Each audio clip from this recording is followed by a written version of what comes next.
Paid traffic campaigns. For this section, I'm defining paid traffic campaigns in two forms.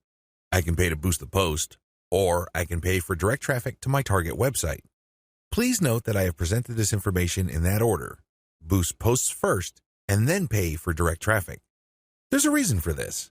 If you don't master Facebook's traffic to your page posts, then it doesn't make sense to go directly to your target website. You probably are going to spend a tremendous amount of money, time, and effort only to have very little to show for all that. It's better to boost a post in a strategic way so you can understand what kind of content connects with your intended audience. You will then be able to drive traffic to your website. You're actually killing several birds with one stone. By focusing on boosting a post, you can get more page likes, you can get more branding opportunities, and you can also get click-throughs to your target website in the form of a content link. Here's how it works. Post boosts.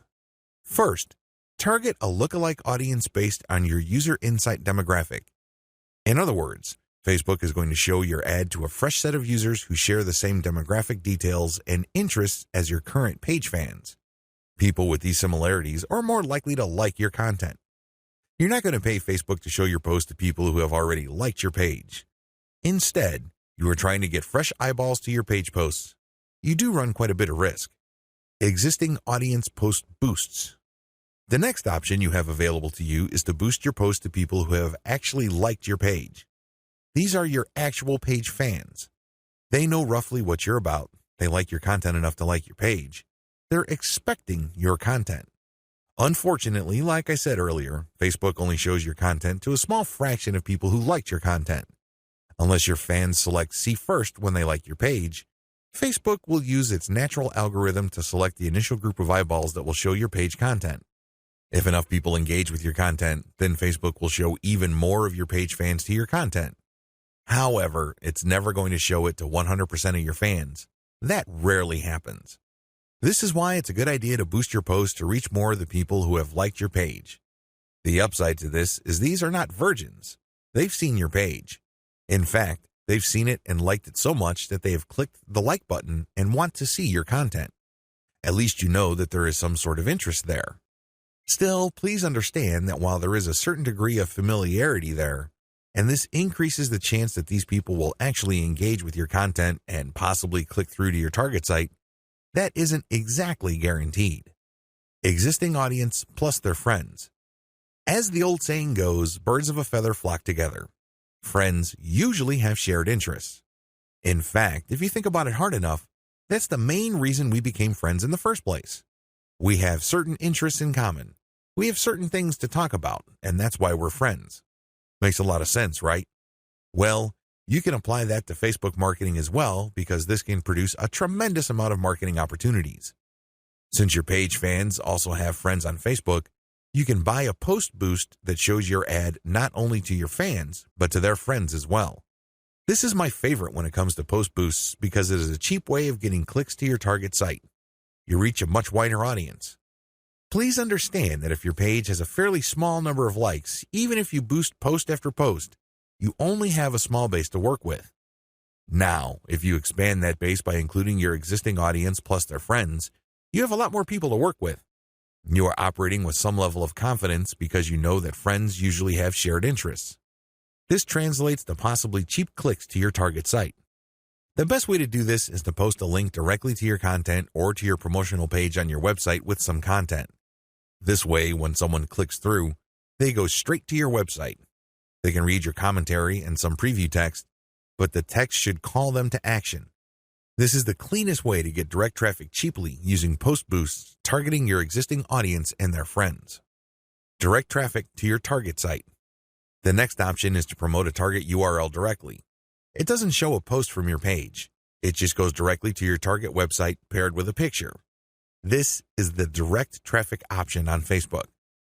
To become successful with this, you have to use the lookalike audience based on your engaged users' insight data. In other words, your Facebook page should be mature enough for you to get solid consumer intelligence that you can then use to target potentially interested audiences on Facebook. That's the best way to do this. There are other ways. You can run raw targeting. Basically, you're not relying on user insight. Instead, you're just looking for an age range and a geographic location. You're also using gender. In certain situations, this may pay off.